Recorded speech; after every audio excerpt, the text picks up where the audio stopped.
What's good? We're here with a new webcam. You can finally see me in HD. We upgraded. We're getting better in life. Anyway, here again to talk about chapters of One Piece, the greatest story ever told. It doesn't matter if it's anime, fiction, non-fiction, fucking a bibliography. I don't give a fuck. It's the greatest story ever made. Anyway, we're here to talk about chapter 1072. And it's just my little review. Again, I'm keeping this short. So I'm just going to go step by step on the chapter. First of all, with the Kuma stuff that blew my mind because I didn't think we were going to get to this data dump that quickly. I thought we were going to go straight to the boat. What? Why do I even have these in? Not listening to anything. I thought we were going to go straight to the boat. We didn't. We went straight into the Vegapunk and Bonnie stuff and her powers. We learn more about her powers. We learn more about why Vegapunk can't talk about Kuma. It was a promise to him. He took out his memories, which I think is wild. Oda's just writing on a different level. I really think that shit was wild because Vegapunk is here in a conflict with Bonnie. He's clearly not a fighter. She turned him to a kid. And we learned about Bonnie's powers too. We learned that she can't leave a living thing as young as she makes it or as old as she makes it. It's only temporary, so she can only use it to her advantage. So she would have to kill somebody if they're that dangerous. She would have to make them a child, which would be what I'd rather make them old.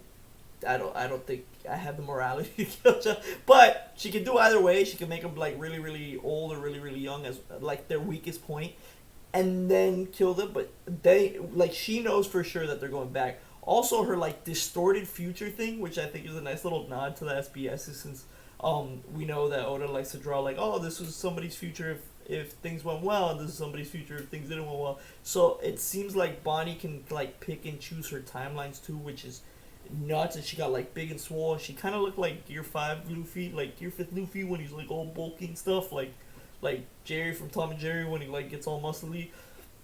And I thought that was dope, and I love the conflict between them two, because it's like if you've ever been in an argument and you know you're telling the truth, but no matter what you say, you know that person isn't gonna believe you. It's happened to me before. It's happened to everybody. That's what Vegapunk's going through right now. He's like, listen, I can't tell you, but it's your dad's promise, and he told me I can't explain it to anybody, and I wish I could tell you, but I won't. You have that. Meanwhile, Bonnie's I don't give a fuck. I don't believe you, old man. You were hiding this from me this whole time, and conveniently, my dad didn't want me to know. I get both sides, and I love that it was just blatantly put together, panel by panel, how each side is viewing this argument, along with the Kuma flashback and him climbing the red line. Why the fuck is he going to marry Joie? We have no idea. Kuma's just gained so much of my respect right now, and I can't wait till his little arc, his mini arc, comes to a close and we find out everything about him, because I'm so interested. We also found his memories, and it's a, as fans, we know the greatest moment of nothing happening. We saw the same little Kuma bubble of nothing's happening, and this is probably a panel that's gonna get memed as shit. But Vegapunk goes, "Don't go near that. There's nothing but pain there," and it's all his memories that he left with Vegapunk. He entrusted it with him, which also shows that Vegapunk's good. He's probably good in the same way Luffy's good. He doesn't care as long as everything's status quo, everything's even. Either way, we know that he's good because there's no way Kuma's gonna trust Vegapunk if he was evil, right? But anyway, Bonnie leaves, child Vegapunk, child Egghead, and then we get to the stuff on the boat, which I was waiting for. I was hoping we opened up on it, but it's Zoro versus Kaku in a different way, because we see the Seraphims and Lucci's finally trying to command them and tell them to do stuff, and now the group of Vegapunks are worried, and we have the little panel of Sanji Zoro could die here right before we get to the One Piece. He even said, he was we're so close to the One Piece, and now he's no, go to the ship. And now all the Sanji stands are gonna be oh, you see, Sanji had to help Zoro. He didn't have to help him. He didn't have to. It's just hey, would you rather have Brook or Sanji with you? You know what I mean? Anyway, we know how I stand on this subject. Zoro's the best. Zoro's just the best. Um, but anyway, we have that whole thing going on with the Straw Hats who are away from the ship. It cuts to the ship. Kaku's fighting Zoro, clearly awakened. He has the little clouds and everything around his neck. So does this just prove that Kaido wasn't awakened and he knew all about these awakenings, but he never unlocked it himself? Which also begs the question: what the fuck would have happened if Kaido was awakened? That's another thing. There's just so many questions that came with this chapter. More questions than we got closure with this chapter, really. It seems like it's going in a fast pace, but it's really not. Because, like, we're taking 3 steps forward and 7 steps back. Like, once we hear about one thing, I have 9 questions. None of them are answered. And we've heard, like, 15 different things in this chapter. It was just amazing. Again, Kaku clearly leveled up as well as Zoro, but I feel like Zoro just wanted to. He just purgatory him. I don't know.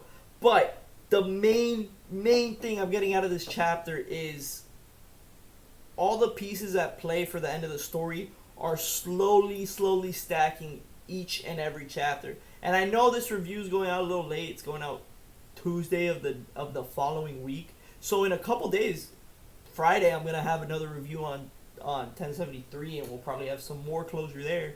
But it really just feels like all the building blocks of the story are peaking, and we're about to get to a point where it's gonna fucking get swatted down and everything's gonna be answered.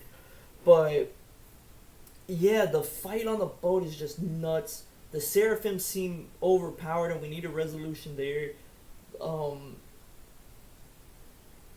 I just don't know. I don't know where the story's gonna go next, because what I thought I wanted isn't what I actually wanted. This is why Oda's such a good writer. Like, I just wanted to see the fight. I thought it was gonna be a fight chapter, then a little data dump at the end, maybe some random shit that we didn't know about. Maybe it cuts to somewhere else, and that's it. But no, we got Kuma. We got, oh my god, I didn't even bring it up. Stussy! Vegapunk made an exact clone, which is what they kind of alluded to at the beginning of the chapter, like, oh my god, there's a human or whatever, and I thought it was just a throwaway because it cut to Bonnie, and I thought they were, like, alluding to Bonnie being a clone, but in reality, it was that Stussy is a succubus. She just fucking chomped her teeth into Kaku, knocked him out so Zoro doesn't need to fight him, and then she goes, oh, it's about time for your catnap too, Lucci. Like, an awakened Rob Lucci is whatever to that Stussy clone. Which is nuts. It's fucking wild, and I love it. I love where the story's going. I'm glad that we didn't get a break on that chapter. I've already seen the leak. I try to stay away from it. So I'm about to spoil something in 3, 2, 1. I've already seen the leaks. It's not a big spoiler. We have a break. We have a break the next week. After this next chapter. After 1073, we're going to get a break. I am so glad we got the break then and not before. Because if you just left me on that, Oda, you're a fuck ass. Oda's a fuck ass if he did that to us. That would have been nuts. I would have been so pissed because I just want to read more like I did with this chapter. I felt like when I was reading this chapter, it was so fast. I felt like it went away in 2 seconds. But to conclude, the story's ramping up. The next chapter, it has to... You can't cut away. You have to acknowledge what this clone is. This first successful clone, this first 1-for-1.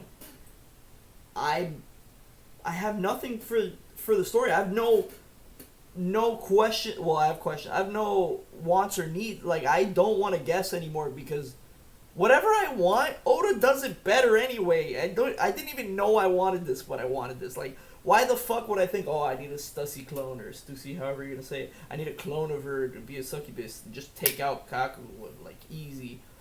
It's nuts. We have vampires in the story too. Oda has literally placed every form of mythos into One Piece, and it all makes sense within the world. He did time travel the right way. That's one of one. I don't know anywhere else that's done time travel the right way. Let me know in the comments if you know, because I don't. He did it so that you can only go forward in time, so there's no time loop. There's no fucking with the generations and fucking with the timelines. Doing multiverse theory and having to bring other characters, which would, dude, Oda's head would explode. His head would actually explode. If he had to write other characters again, he'd go nuts. He'd go fucking wild.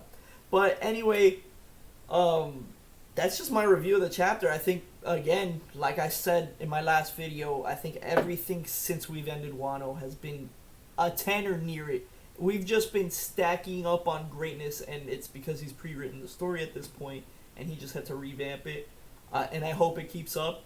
But like, comment, and subscribe if you like the video, dislike if you dislike the video, and let me know in the comments section if you have any theories or wants and needs. Because at this point, I'm along for the ride. I'm not even gonna begin to think if it's a chapter like this, I can't theorize anything. It was so pinpoint. We went Kuma, Bonnie versus Egghead kind of simultaneously. Then we saw a little bit of the other Vegapunks. Then we get the gag with the Straw Hats. It's a perfect chapter. 10 out of 10. But anyway, I'm going to get out of here and get out of here. Peace.